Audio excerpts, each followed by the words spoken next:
Welcome back everyone, I hope you guys are doing well. इस video में मैं logical and और logical और ऑपरेटर के बारे में बात करने वाला हूँ। इन दोनों ऑपरेटर्स को हम वेयर क्लॉज में यूज़ करते हैं। सबसे पहले इस वीडियो में हम देखेंगे कि इन दोनों की फंक्शनिंग कैसे है, फिर उसके बाद उसके प्रैक्टिकल एग्जाम्पल्स देखेंगे। पहले हम एंड लॉजिक के बारे में बात करेंगे। अगर मेरा ए और बी दोनों ट्रू हैं, वन का मतलब ट्रू, तो मेरा आउटपुट ट्रू होगा। अगर ए मेरा ज़ीरो है और मेरा बी ट्रू है, ए ज़ीरो मतलब ए फॉल्स है और बी ट्रू है, तो मेरा आउटपुट फॉल्स आएगा।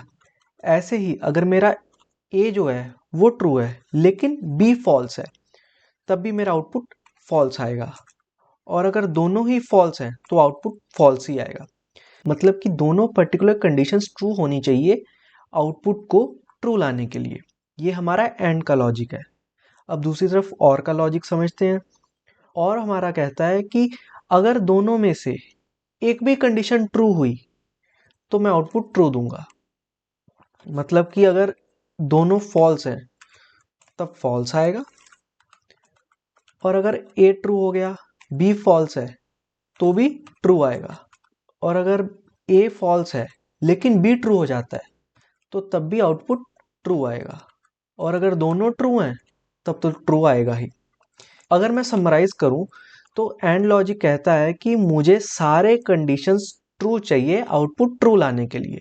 बट दूसरी तरफ और लॉजिक कहता है कि मुझे कोई भी कंडीशन ट्रू मिल गया तो मैं आउटपुट ट्रू दूंगा। ये हमारी एंड और की फंक्शनिंग थी। अब हम इनका प्रैक्टिकल यूज केस देखते हैं। मैं एक टेबल लूंगा, सेलेक्ट एस्ट्रिक फ्रॉम,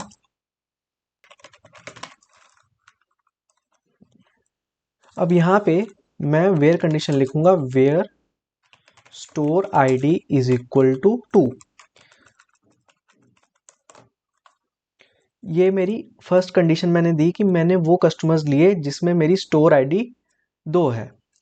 अब सेकंड कंडीशन में एंड लगा के डाल रहा हूं, मेरा जो एड्रेस आईडी है इज इक्वल टू 10 होनी चाहिए। तो ये मेरे पास एक रो आ गई। अब वेयर में क्या हुआ, वेयर में मेरे पास दो कंडीशंस थी, ये ए थी और ये कंडीशन बी थी। बीच में मैंने एंड यूज किया है, तो इसका मतलब है कि ये दोनों ही कंडीशंस जिस रो पे ट्रू होंगी वही रो आउटपुट में मुझे दिखेगी।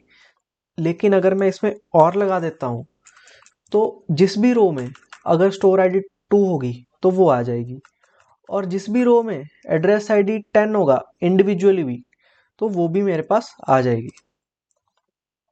इसका एक और एग्जांपल लेते हैं। यहाँ पे अभी select star from customer list,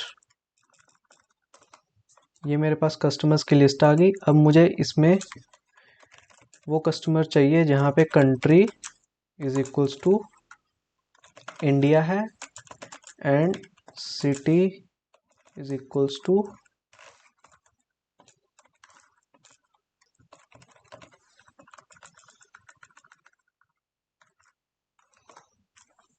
अब यहाँ पे देख सकते हैं सिटी करनाल है और कंट्री इंडिया है। लेकिन अगर यहाँ पे मैं और लगाऊंगा तो जहाँ जहाँ पे भी इंडिया है वहाँ सब में आ जाएगा। बिकॉज यहाँ पे इंडिया है तो ये वाली कंडीशन तो ट्रू हो रही है, तो ये रो आएगी ही, चाहे यहाँ पे सिटी कुछ भी हो, लेकिन कंट्री तो ट्रू हो रहा है ना, तो इसलिए ये रो आ रही है। अब यहाँ पे एक थर्ड एग्जांपल लेते हैं, where city is equals to, मुझे दो सिटी के लोग देखने हैं, करनाल के और city is equals to Udaipur.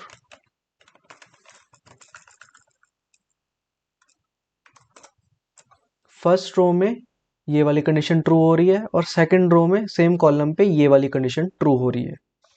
हाँ, इसको ऑल्टरनेटिंगली ऐसे भी लिख सकते हैं,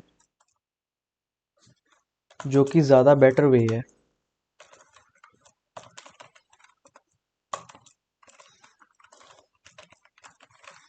this will also give you the same output. अगर आपके पास मल्टीपल यहाँ पे कंडीशंस आ जाती हैं तो आप उन कंडीशंस को लिस्ट में स्पेसिफाई कर सकते हो, लेकिन एंड के केस में आप नहीं कर सकते। So this was all about the and or operators in SQL. Thank you.